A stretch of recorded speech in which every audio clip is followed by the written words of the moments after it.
मनोहर शुक्ला के घर पहुंचते ही नैना और उसके बीच काफी कहासुनी हुई।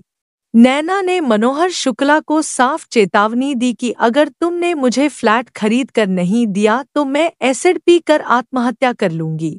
उसके बाद तुम सारी जिंदगी मेरी हत्या के आरोप में जेल में सड़ोगे। नैना की यह धमकी सुनकर मनोहर शुक्ला के तन बदन में आग लग गई। उसी गुस्से के आवेग में मनोहर शुक्ला ने पीछे से नैना के बाल पकड़ लिए और कहा, ठीक है, जब तुम्हें मरने का ही शौक है तो इसमें मैं ही तुम्हारी मदद करता हूँ। कहकर मनोहर शुक्ला उसको खींचकर बाथरूम में ले गया। वहां पर पहले से ही पानी का एक बड़ा टब भरा हुआ था। बाथरूम में ले जाते ही उसने उसके मुंह को कई बार टब में भरे पानी में डुबोया और तब तक डुबोता रहा जब तक उसकी मौत नहीं हो गई। नैना का मर्डर करने के बाद उसकी लाश को उसने बिस्तर पर लिटा दिया। फिर उसका मोबाइल और घर की चाबी लेकर वह अपने काम पर चला गया था। दोस्तों, कहानी को पूरा सुनने के लिए आपको वीडियो में आखिरी तक बने रहना पड़ेगा और आप हमारे चैनल पर आए हैं तो प्लीज़ चैनल को सब्सक्राइब कर दीजिए। कहानी अच्छी लगे तो अपना एक बहुमूल्य लाइक अवश्य ही दे ताकि मुझे आपका मोटिवेशन मिले, जिससे मैं आप लोगों के लिए सच्ची घटनाओं पर आधारित हर बार क्राइम की अच्छी से अच्छी कहानी ला सकूं। तो दोस्तों, आप सभी का स्वागत है क्राइम स्टोरी विद देविका में। तो चले कहानी की ओर। नेपाल की मूल निवासी 28 वर्षीय नैना महतो अपने भाई बहन के साथ रोजगार की तलाश में मुंबई पहुंची। मुंबई में जाते ही तीनों भाई बहनों ने वसई के नाय गांव में एक किराए का मकान लिया और उसी में रहने लगे। वहीं से तीनों के काम की शुरुआत हुई। सबसे पहले नैना की बहन जया को एक ब्यूटिशियन के यहाँ काम मिला। फिर उसके सहारे से ही नैना भी काम पर लग गई। उसके भाई ने भी वहीं पर अपना काम लगा लिया था। उसी काम करने के दौरान एक दिन नैना की मुलाकात कॉस्ट्यूम डिजाइनर मनोहर शुक्ला से हुई। जान पहचान दोस्ती तक जा पहुंची और फिर प्यार हुआ। उसके बाद नैना ने अपने भाई बहन से अलग किराए का मकान ले लिया, जहां पर नैना और मनोहर शुक्ला लिव इन रिलेशनशिप में रहने लगे। फिर एक दिन ऐसा भी आया कि नैना ने मनोहर शुक्ला के साथ सारी जिंदगी गुजारने का वचन ले लिया, लेकिन मनोहर शुक्ला ने उसके साथ शादी करने से साफ मना कर दिया था। उसी दौरान एक दिन नैना के सामने मनोहर शुक्ला की हकीकत सामने आई। पता चला कि वह शादी करने से पहले ही पूर्णिमा नामक युवती के साथ शादी कर चुका था। यह जानकारी मिलने के बाद मनोहर शुक्ला और नैना के बीच आपसी संबंधों को लेकर मनमुटाव पैदा हो गया। फिर नैना ने मनोहर शुक्ला की हरकतों से परेशान होकर उस पर बलात्कार का केस दर्ज करा दिया, जिसमें मनोहर शुक्ला को 1 महीने जेल में रहना पड़ा। जेल से जमानत मिलने के बाद वह फिर से नैना के संपर्क में आ गया। दोनों फिर से पहले की तरह मिलने लगे। 12 अगस्त 2023 की बात है। महाराष्ट्र के नाय गांव से करीब 150 किलोमीटर दूर गुजरात के वलसाड में एक खाड़ी के पास पड़े एक बैग को देखकर लोग हैरत में पड़ गए, लेकिन उस बैग के पास जाने की कोई भी हिम्मत नहीं जुटा पा रहा था। लोगों को डर इस बात का था कि अगर उस बैग में कोई बम हुआ तो उससे कोई बड़ा हादसा हो सकता है। यही सोचकर वहां पर मौजूद लोगों ने तुरंत इसकी सूचना वलसाड पुलिस को दी। खाड़ी के पास लावारिस पड़े बैग की सूचना पाते ही पुलिस आनन फानन सूचना में बताए गए पते पर पहुंची। बैग की जगह पहुंचते ही पुलिस ने सबसे पहले बैग के आसपास की छानबीन की। वहां पर पुलिस को किसी वाहन के आने जाने के कोई प्रमाण नहीं मिले। उसके बाद पुलिस ने उस बैग को खुलवाया तो उसमें जो निकला उसे देखते ही तहलका मच गया। उस बैग में एक युवती का सड़ा गला शव था, जिससे तेज दुर्गंध आ रही थी। शव की हालत बेहद खराब थी। उसका चेहरा तक पहचानने में नहीं आ रहा था। पुलिस ने जैसे तैसे कर उस युवती के शरीर का बारीकी से निरीक्षण कराया तो उस युवती के शरीर पर त्रिशूल का एक टैटू बना हुआ था। साथ ही उसके गले में ओम पेंडेंट वाली एक चेन भी थी। जिससे साबित हो गया था कि मृतका कोई हिंदू युवती ही थी। सूटकेस में मिली लाश के पुलिस ने हर एंगल से फोटोग्राफ्स कराने के बाद अपनी कार्रवाई पूरी करते हुए लाश का पंचनामा भरने के बाद उसे पोस्टमार्टम के लिए भिजवा दिया। लेकिन पोस्टमार्टम की जो रिपोर्ट आई, उससे उस युवती की मौत का जो कारण सामने आया, वह काफी चौंका देने वाला था।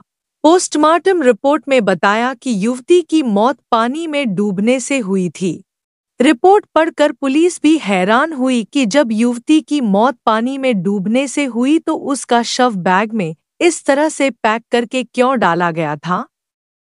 यह पुलिस के लिए एक हैरान करने वाली बात थी। इस मामले में पुलिस ने एडीआर आकस्मिक मृत्यु रिपोर्ट दर्ज की थी। मामले को एडीआर में दर्ज करने के बाद पुलिस ने हर तरह से मृतका की शिनाख्त कराने की पूरी कोशिश की। सोशल मीडिया से लेकर न्यूज़पेपर व न्यूज़ चैनलों पर उसकी सूचना प्रसारित कराई, लेकिन कोई लाभ नहीं मिला। फिर भी पुलिस ने उस युवती के शरीर से डीएनए कराने के लिए कुछ सैंपल भी सुरक्षित करा लिए थे। युवती के शव की बिगड़ी हालत को देखते हुए पुलिस ने उसका अंतिम संस्कार करा दिया था। जया मुंबई की टीवी इंडस्ट्री में मेकअप आर्टिस्ट थी। अगस्त के महीने में जया किसी शूटिंग के सिलसिले में पुणे जिले में स्थित लोनावाला में गई हुई थी।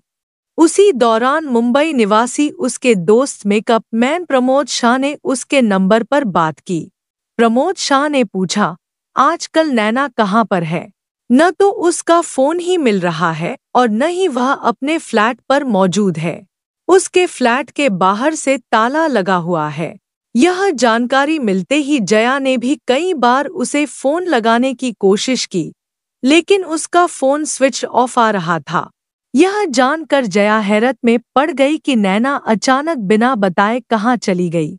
वह अपना काम बीच में छोड़कर मुंबई स्थित नैना के फ्लैट पर पहुंची, लेकिन उस वक्त भी उसके फ्लैट पर ताला लटका हुआ था। जब जया की समझ में कुछ नहीं आया तो उसने तुरंत ही पूर्वी मुंबई के नायगांव थाने में उसकी मिसिंग की सूचना दर्ज करा दी। चूंकि नैना टीवी इंडस्ट्री से जुड़ी हुई थी, ऐसे में उसे काम के सिलसिले में कई बार बाहर भी जाना पड़ता था। इसी कारण पुलिस ने इस मामले को गंभीरता से नहीं लिया। उसके बाद भी जया नैना के साथ हुई किसी अनहोनी का शक करते हुए बार बार पुलिस पर उसे ढूंढने का अनुरोध करती रही। तब जया के अनुरोध पर पुलिस ने नैना के मोबाइल नंबर की कॉल डिटेल्स निकाली, जिससे पता चला कि नैना का मोबाइल 9 अगस्त 2023 से बंद है। यह जानकारी मिलते ही नायगांव एसएचओ रमेश पंडरीनाथ भामे ने इस मामले को गंभीरता से लिया और तुरंत ही नैना की खोज में लग गए। उसके बाद पुलिस हरकत में आई और नैना के घर से नीचे जाने वाली लिफ्ट से ही जांच की शुरुआत की। सीसीटीवी कैमरे से पता चला कि 9 अगस्त 2023 को एक अनजान व्यक्ति उस लिफ्ट में सवार हुआ था। पुलिस ने उसके बारे में नैना की बहन जया से पता किया तो उसने बताया कि वह नैना का बॉयफ्रेंड मनोहर शुक्ला है। उसके बाद पुलिस ने 9 से 14 अगस्त 2023 की सीसीटीवी फुटेज निकाली तो उसी में अहम जानकारी मिल गई। उसी फुटेज में मनोहर शुक्ला अपनी पत्नी व 1 साल की बेटी के साथ नीला सूटकेस लेकर जाते हुए दिखाई दिया था, जबकि उस वक्त नैना उन दोनों के साथ नहीं थी। यह जानकारी मिलते ही डीजीपी रजनीश सेठ और पुलिस कमिश्नर मधुकर पांडे भी नैना के मकान पहुंचे। लिफ्ट में मनोहर शुक्ला को एक सूटकेस के साथ जाते देख तुरंत ही नायगांव पुलिस ने वलसाड पुलिस से संपर्क किया। तब वलसाड पुलिस ने बताया कि 12 अगस्त 2023 को एक नीले रंग के सूटकेस में युवती की लाश मिली थी, लेकिन काफी कोशिश के बाद भी जब मृतक की किसी ने भी शिनाख्त नहीं हो सकी थी, जिसके कारण पुलिस ने कार्रवाई करते हुए उसकी लाश का दाह संस्कार करा दिया था। यह जानकारी मिलते ही पुलिस ने 12 अगस्त को मिले शव वाले सूटकेस से उसका मिलान किया तो दोनों एक ही पाए गए। इससे साफ हो गया था कि नैना का बॉयफ्रेंड फ्लैट से जो सूटकेस लेकर निकला था, उसी में नैना की लाश थी और उसका कातिल भी कोई और नहीं, उसी का दोस्त मनोहर शुक्ला ही था। इस जानकारी के मिलते ही पुलिस ने तुरंत ही मनोहर शुक्ला को पूछताछ के लिए अपनी हिरासत में लिया। शुरू में तो मनोहर शुक्ला आनाकानी करता रहा, लेकिन पुलिस के मनोवैज्ञानिक सवालों के आगे वह ज्यादा देर तक टिक नहीं सका। उसने अपना अपराध कबूल कर लिया। कॉस्ट्यूम डिजाइनर मनोहर शुक्ला और नैना महतो काफी समय से रिलेशनशिप में थे। दोनों एक दूसरे को दिलो जान से चाहते थे।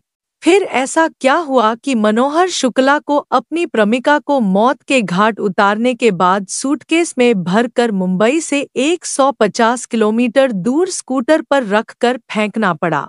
इस सब के दौरान आरोपी मनोहर शुक्ला की पत्नी और उसकी एक मासूम बच्ची भी उनके साथ ही रही। इस केस के खुलने के बाद इस मामले में जो कहानी उभर कर सामने आई वह इस प्रकार थी। नेपाल की मूल निवासी 28 वर्षीय नैना महतो साल 2016 में अपने भाई व बहन जया के साथ काम की तलाश में मुंबई आई थी। यहाँ पर आते ही तीनों ने पूर्वी मुंबई के वसई क्षेत्र में स्थित सनटेक सिटी टाउनशिप में एक छोटा सा मकान किराए पर ले लिया और साथ साथ रहने लगे।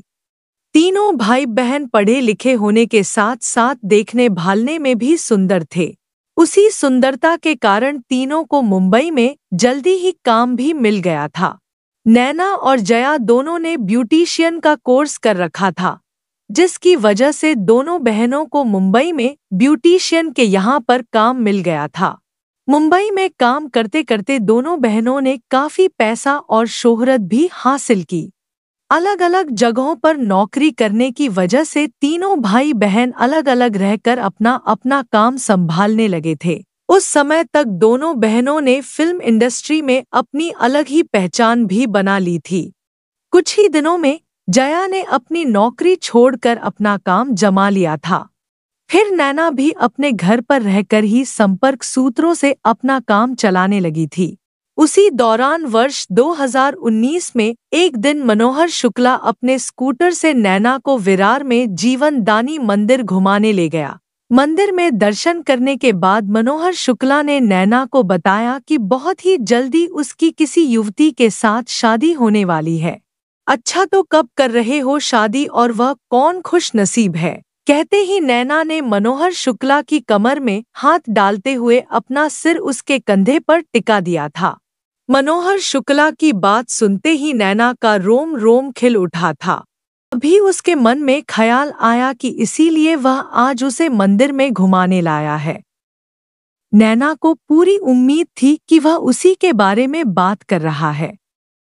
तभी मनोहर शुक्ला ने कहा, तुम्हें मेरी शादी की बात सुनकर तनिक भी दुख नहीं हुआ? इसमें दुख की क्या बात है? मैं इस दिन का कब से इंतजार कर रही हूँ और आप दुख की बात कर रहे हो। नैना, तुम्हें मेरी शादी से दुख हो या न हो, लेकिन मुझे तो बहुत दुख हो रहा है। मैं आपका मतलब नहीं समझी। मनोहर शुक्ला की बात सुनते ही नैना चौंकी। तब मनोहर शुक्ला ने बताया, मेरी शादी तुम्हारे साथ नहीं बल्कि किसी और लड़की के साथ होने वाली है। मेरे परिवार वालों ने मेरे लिए एक लड़की ढूंढ ली है। मैंने उन्हें बहुत समझाने की कोशिश की, लेकिन वे मेरी एक भी सुनने को तैयार नहीं। इतना ही नहीं, घर वालों ने उस लड़की के साथ मेरी सगाई भी कर दी। मनोहर शुक्ला ने नैना को सारी हकीकत बता दी थी। प्रेमी की यह बात सुनने के बाद भी नैना उसकी बात पर विश्वास करने को तैयार न थी। मनोहर शुक्ला की बात सुनते ही नैना को बहुत गहरा सदमा लगा। वह जैसे तैसे करके मनोहर के साथ अपने घर पहुंची। घर पहुंचते ही दोनों के बीच झगड़ा शुरू हो गया। उस दिन उसी मन मुटाव के चलते दोनों के बीच बात इतनी बढ़ी कि मनोहर शुक्ला उस पर हाथ छोड़े को तैयार हो गया था। उस रात नैना ने न तो खाना बनाया और न ही कुछ खाया था। उसके कारण मनोहर शुक्ला को भी खाली पेट ही सोने पर मजबूर होना पड़ा। अगली सुबह होते ही मनोहर शुक्ला नैना को बिना कुछ बताए ही वहां से चला गया। घर से निकलते ही उसने अपना मोबाइल भी स्विच ऑफ कर लिया था। जब इस बात का मनोहर शुक्ला को पता चला तो उसने उसे समझाने की काफी कोशिश की, लेकिन नैना ने अपना मुकदमा वापस नहीं लिया। आखिरकार मनोहर शुक्ला को इस बलात्कार के केस के कारण जेल की सलाखों के पीछे जाना पड़ा। हालांकि मनोहर शुक्ला नैना के कारण जेल की रोटी खा चुका था, लेकिन फिर भी वहां से जमानत पर आने के बाद वह उसे बार बार फोन करता रहता था। यही हाल नैना का भी था। उसे जेल भेजने का नैना को थोड़ा अफसोस भी हुआ। उसके जेल से आने के बाद नैना ने उससे एक बार मिलने को कहा। नैना के कहने पर एक दिन मनोहर शुक्ला उससे मिलने उसके घर पर गया। फिर नैना उसे देखकर फूट फूट कर रोई, लेकिन कोई फायदा नहीं था। मनोहर शुक्ला को जो करना था वह कर चुका था। इसके बाद भी नैना उसे छोड़े को तैयार न थी। उस दिन नैना का मन कुछ हल्का हुआ और फिर वह सब कुछ भूलकर उससे पहले की तरह मिलने लगी थी। मनोहर शुक्ला के बार बार मिलने से वह अपना दर्द भूल गई, लेकिन फिर वह उसे अपना मानकर उसे पहले की तरह ही प्यार भी करती रही थी। जमानत पर आने के बाद उस केस को आगे भी चलना था। उसे उम्मीद थी कि नैना एक दिन उसकी बात मानकर अपना केस भी वापस ले लेगी। यही सोचकर उसने कई बार नैना से संपर्क किया। उसने उससे उसके खिलाफ दर्ज केस को वापस लेने का अनुरोध भी किया। एक बार वह अपने स्कूटर से नैना और अपनी पत्नी पूर्णिमा को लेकर वसई में ही तुंगारेश्वर भी गया। वहां पर पत्नी के जरिए उसने नैना पर केस वापस लेने के लिए दबाव भी डलवाया, लेकिन नैना किसी भी तरह से झुकने को तैयार न थी। उस समय तक मनोहर शुक्ला की पत्नी पूर्णिमा एक बच्ची की मां बन चुकी थी। जब मनोहर शुक्ला ने नैना पर ज्यादा दबाव बनाना शुरू किया तो नैना ने साफ शब्दों में कहा कि वह अपना मुकदमा वापस लेने को तैयार है। उसके लिए उसे दो काम करने होंगे। पहला, उसे अपनी पत्नी पूर्णिमा से तलाक लेना होगा। दूसरे, उसे शहर में ही अलग से एक फ्लैट खरीद कर देना होगा। उसकी इन शर्तों से मनोहर शुक्ला का गुस्सा सातवें आसमान पहुंच गया। उसी गुस्से में मनोहर शुक्ला ने तुंगारेश्वर से नायगांव वापसी के दौरान चलते स्कूटर से नैना को नीचे धकेल दिया और वह अपनी बीवी को लेकर वहां से फरार हो गया। उस दौरान नैना को थोड़ी चोट भी आई थी, लेकिन उस दिन के बाद वह मनोहर शुक्ला के प्रति आक्रामक हो उठी थी। फिर वह मनोहर शुक्ला को किसी और केस में फंसाने की धमकी भी देने लगी थी, जिससे मनोहर शुक्ला बुरी तरह डर गया था। 9 अगस्त 2023 को नैना ने मनोहर शुक्ला को फोन किया। मैं आपसे कुछ बात करना चाहती हूँ। आप आज ही मुझसे आकर मिलो।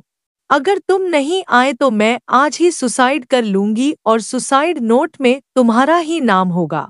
मनोहर शुक्ला पहले ही केस से परेशान था। इतनी बात सुनते ही डर कर वह फौरन नैना के घर पहुंचा। मनोहर शुक्ला के घर पहुंचते ही नैना और उसके बीच काफी कहासुनी हुई। नैना ने मनोहर शुक्ला को साफ चेतावनी दी कि अगर तुमने मुझे फ्लैट खरीद कर नहीं दिया तो मैं एसिड पी कर आत्महत्या कर लूंगी।